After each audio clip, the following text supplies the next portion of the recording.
बच्चों सभी को गुड आफ्टरनून। आज हम बताएंगे फिजिक्स का दूसरा पार्ट है। पहले चैप्टर वैद्युत आवेश तथा क्षेत्र। तो इसमें बताने से पहले हम बता दें, आज दूसरा पार्ट है। दूसरे पार्ट की जो पहली हेडिंग है वो आपकी है कि आवेश, मूल आवेश। तो मूल आवेश क्या है? मूल आवेश क्या है? देखो, ये हम ऐसी बात नहीं है कि ये हमने अभी हम लिखते हैं 20 मिनट फिर लिख के आपको समझाते हैं सब। ये इसका कारण ये है क्योंकि अगर हम बोर्ड पे लिखेंगे तो उसमें टाइम ज़्यादा लगता है, या हम तुम्हारे सामने लिखेंगे तो उसमें टाइम भी ज़्यादा लगेगा, लंबा वीडियो बन जाता है तो हमें दिक्कत होती है। तो इसलिए हम छोटा वीडियो बनाने के लिए आपको हम पहले ही लिख लेते हैं, उसको विधिवत एक एक पॉइंट समझाते हैं। ठीक है, तो इसका पहली हेडिंग है कि मूल आवेश। लिखा है मूल आवेश। तो मूल आवेश किसे कहते हैं? मूल आवेश देखो जो होता है वो छोटे छोटे प्रकृति में पाए जाते हैं। कहाँ? वो हम या कोई कोई वैज्ञानिक या कहीं से नहीं, वो क्या होता है कि वो प्रकृति में पाए जाने वाले सूक्ष्म कण होते हैं। उनको लिख सकते हो कि प्रकृति में पाए जाने वाले ये सूक्ष्म कण होते हैं। प्रकृति में पाए जाने वाले सूक्ष्म कण होते हैं और इसका मान E बराबर 1.6 इंटू 10 की पावर -19 होता है। E बराबर 1.6 इंटू 10 की पावर -19 होता है। परंतु ये एक मूल आवेश है, अर्थात सूक्ष्म आवेश है।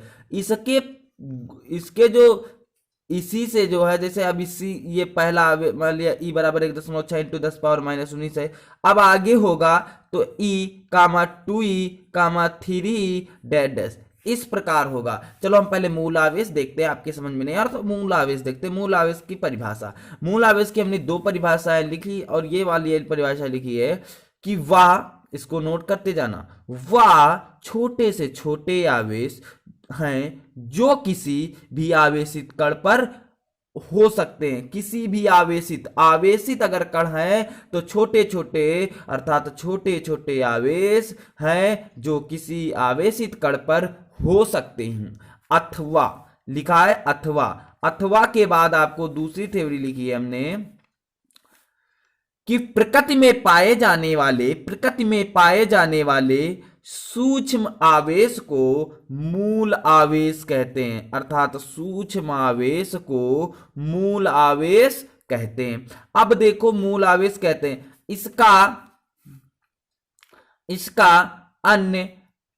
इसका मान E बराबर 1.6 इंटू 10 पावर -19 होता है।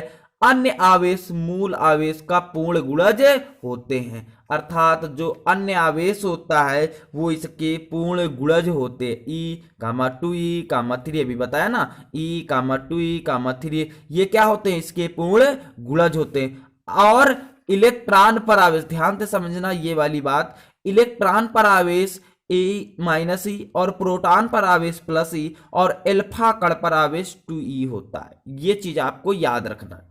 अब इतना आप थ्योरी में लिख लेना। वीडियो सफा ना आया तो आप कमेंट करके जरूर पूछ सकते हो, सर वीडियो नहीं आ रहा, तो हम अच्छा वीडियो बनाने का प्रयास करेंगे। अब अगली हेडिंग है आवेश का क्वांटमीकरण। आवेश का क्वांटमीकरण। तो यहां पर देखो, अभी इसमें लिखा है कि किसी वस्तु, ध्यान समझना, किसी वस्तु पर आवेश इलेक्ट्रॉनों के आवेश का पूर्ण गुणज होता है। पूर्ण गुणज का मतलब यह है कि यदि जो n का मान होगा वो ना तो दशमलव में आएगा ना तो बटे में आएगा, अर्थात पूर्ण गुणज होगा।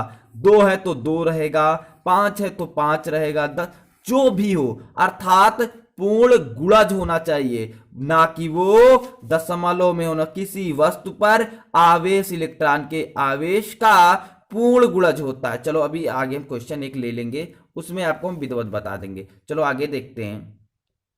अब देखो, अभी हमने बताया कि किसी वस्तु पर आवेश इलेक्ट्रॉनों के आवेश का पूर्ण गुणज होता है। तो पूर्ण गुणज होने का मतलब आपको हम बता दें कि यहां पर आपने देखा, आपको हम बता दें कि हमने एक पिंड ले लिया, एक बिंदु ले लिया, एक बी ले लिया। ये चीज ध्यान से समझना।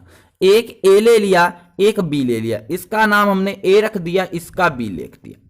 अब यहां पर जो ये इलेक्ट्रॉन जो है, इलेक्ट्रॉन क्या कर रहा है, ग्रहण कर रहा है, और ये इलेक्ट्रॉन त्याग कर रहा है। ध्यान से समझना, ये एनी और इसमें एनी, एन क्या है, इलेक्ट्रॉनों की संख्या, ई तो आपको पता है। अब ये इलेक्ट्रॉन ग्रहण कर रहा है और ये त्याग कर रहा है। जो इलेक्ट्रॉन ग्रहण कर रहा है, ध्यान से समझना, जो इलेक्ट्रॉन ग्रहण कर रहा है, अर्थात आपको बता दें कि आवेश बराबर, इसमें देखो पहले वाले में करेंगे तो आवेश बराबर ये इलेक्ट्रॉन ग्रहण कर रहा है। ये जब इलेक्ट्रॉन ग्रहण कर रहा है तो इसमें इलेक्ट्रॉनों की क्या होगी, अधिकता। जब इलेक्ट्रॉनों की अधिकता होगी, हमने पार्ट 1 में बताया था कि जब इलेक्ट्रॉनों की अधिकता होगी तो वहां पर क्या होगा, जो आवेश होगा वो कौन सा होगा, वो होगा जब अधिकता होगी। जैसे ही इलेक्ट्रॉनों की अधिकता होगी या वृद्धि होगी तो वहां पर सदैव ऋणात्मक होगा। क्या होगा, ऋणात्मक। हमने ऋणात्मक कर लिया। एन और ई जो है वो हम कर लें एक इलेक्ट्रॉन की, एक इलेक्ट्रॉन की, अर्थात एक इलेक्ट्रॉन की वृद्धि हो रही है, अधिकता हो रही है। और अगर इसमें करें तो आवेश बराबर, इसमें इलेक्ट्रॉन त्याग कर रहा है तो इलेक्ट्रॉनों की कमी हो रही। जब इलेक्ट्रॉनों की कमी हो रही तो यहां पर क्या होगा, धनात्मक। क्या होगा, ई एक लिख लिया, ठीक है। तो यहां पर आप लिख सकते हो आवेश मतलब क्यों बराबर। अब यहां पर प्लस है, यहां पर माइनस, तो प्लस माइनस एन ई, तो प्लस माइनस एन ई। तो इसका मतलब ये हुआ कि जो आपने सूत्र पढ़ा था हमने वो प्रूव किया कि क्यों बराबर एन ई। तो क्यों बराबर प्लस माइनस एन ई, जहां लिख सकते हो जहां एन बराबर 1 2 3 4 डैश। अर्थात हमने अभी इसके पहले परिभाषा लिखाया कि किसी वस्तु पर आवेश इलेक्ट्रॉन के आवेश का पूर्ण गुणज होता है, ना कि वो दशमलव में या बटे में कोई संख्या होगी, उसका पूर्ण गुणज होता है। तो एक सूत्र भी आपको मिल गया, क्यू बराबर एन ई, आपने पढ़ा भी है। तो ये कैसे आता है हमने आपको बता दिया। चलो अब देखते हैं अगली हेडिंग, देखते हैं। अगली हेडिंग देखने से पहले हम आपको एक सवाल बता दें। सवाल है, ध्यान से समझना, सवाल है कि किसी वस्तु पर 6.4 इंटू 10 की पावर माइनस 7 इंटू 10 की पावर माइनस 7 का ऋणात्मक आवेश है। बताइए इस वस्तु पर सामान्य अवस्था से कितने इलेक्ट्रॉनों की कमी या अधिकता होगी।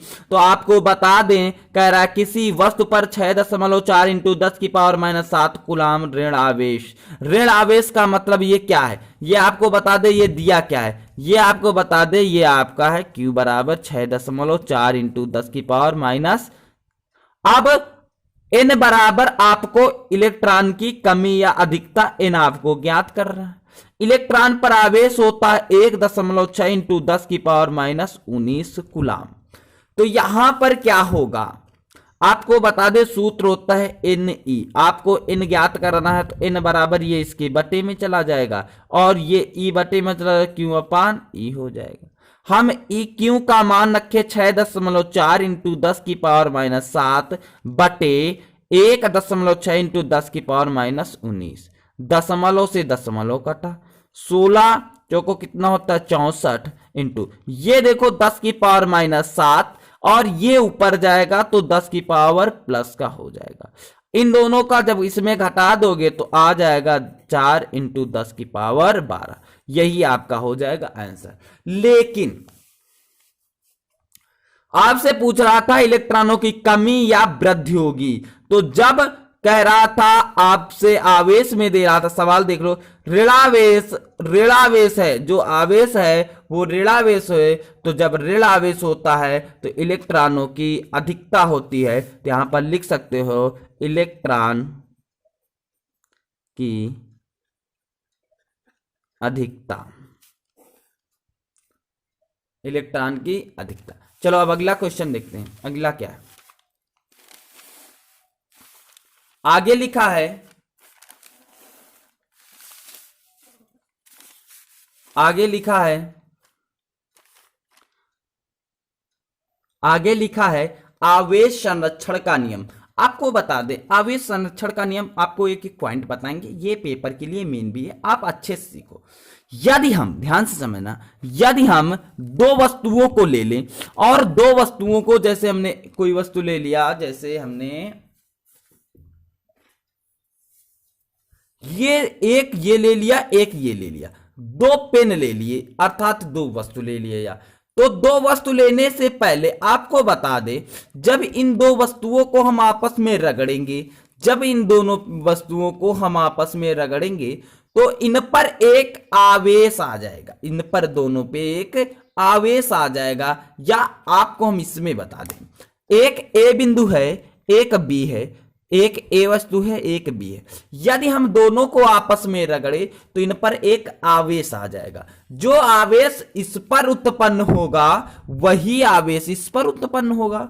जब ये आवेश इस पर इतना होगा, अगर यहां पर, लेकिन दोनों की प्रकृति अलग अलग होगी लेकिन परिमाण जो होगा वो समान होगा। इसका मतलब अगर इस पर प्लस एनी है तो इस पर ऋण आवेश होगा, इस पर धन आवेश तो उस पर ऋण आवेश।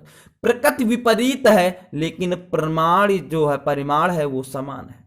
तो आवेश संरक्षण का नियम अगर हम बता दें, अगर देखो जब पहले समान अवस्था में थे, अर्थात उनको रगड़ा नहीं गया था, तो यहां पर जो आवेश था ये भी नहीं था, ये नहीं था, और जब रगड़े तो इस पर एक पर धन चार्ज हो गया, एक पर ऋण चार्ज हो गया। और आवेश संरक्षण के नियम से अगर हम देखें, अगर देखो यहां पर लिखा है एनी और प्लस का, और ये लिखा है माइनस के, इन्हीं दोनों को हम जोड़ें, अगर जोड़ेंगे कैलकुलेशन करें तो कितना आ गया, 0। अगर हम ध्यान से समझना, इससे स्पष्ट ये हुआ कि जब हम इसको रगड़ना बंद कर देते हैं तब वहां पर आवेश की वैल्यू क्या बचती है, 0 बचती है। तो इसका मतलब निकला क्या कि आवेश को ना तो हम उत्पन्न कर सकते हैं और ना ही नष्ट कर सकते हैं। तो आगे हम एक एक पॉइंट देखते हैं। लिखा है कि जब दो वस्तुओं को आपस में रगड़ा जाता है तो दोनों वस्तुओं पर एक साथ विपरीत प्रकृति परंतु समान परिमाण के आवेश उत्पन्न होते हैं। इस प्रकार दोनों पर उत्पन्न आवेश की कुल मात्रा शून्य होती है। कुल मात्रा शून्य होती है, हमने सिद्ध भी कर दिया। आपकी कुल मात्रा क्या होती है, शून्य होती है। उनकी प्रकृति समान होती है परंतु परिमाण जो होता है, परिमाण आवेश में उत्पन्न होता है, वो क्या होता है, समान परिमाण रहता है। और जब दोनों का उत्पन्न आवेश की कुल मात्रा देखी जाती है तो वहां पर भी कितना आएगा, 0 आता है। तो इसलिए हम लिख सकते हैं आवेश संरक्षण के नियम से कि वैद्युत आवेश ना तो उत्पन्न किया जा सकता है और ना ही नष्ट किया जा सकता है यदि यही वैद्युत आवेश संरक्षण का नियम कहलाता है। उसको एक रूप से दूसरे रूप उसमें रूपांतरित कर सकते हो, ना कि आप वैद्युत आवेश को ना तो नष्ट किया जा सकता है और ना ही उत्पन्न किया जा सकता है। यही वैद्युत आवेश संरक्षण का नियम है। अब हमने एक एक पॉइंट बता दिया है। अब ये वीडियो हम तीसरे वीडियो अब देखना, ये तो दूसरा वीडियो है। तो आप इससे क्या करना, अच्छे से थ्योरी जिसको पढ़ना है वो अच्छे से थ्योरी बना ले। कोई क्या करता है, और हमने कितने बार कहा है कि इसको क्या किया करो कि जो ना इसमें कमेंट जरूर किया करो। जब बच्चा कमेंट करता है हाँ सर ये नहीं समझ तो पढ़ाने में कुछ आनंद आता है। जब ऐसा लगता है कि ना तो वीडियो बना रहे हैं, हम इतनी मेहनत करते हैं, ना कोई कुछ उससे वो निकल रहा है, ना कोई कुछ पूछता है, तो इसका मतलब उनके या तो पल्ले नहीं पड़ रहा है। तो जो आपको समझ में आने के बाद ऐसा कोई टॉपिक है उसको समझ में नहीं आया, हमने जितना पढ़ा उसमें आप कमेंट करके पूछ लो। ये तो वहां पर क्या होता है, अच्छा लगता है कि हाँ किसी ने पढ़ा, अच्छा लगता है। तो अगले वीडियो को देखने के लिए सभी को हम कहते हैं कि आप मेहनत करते रहिए।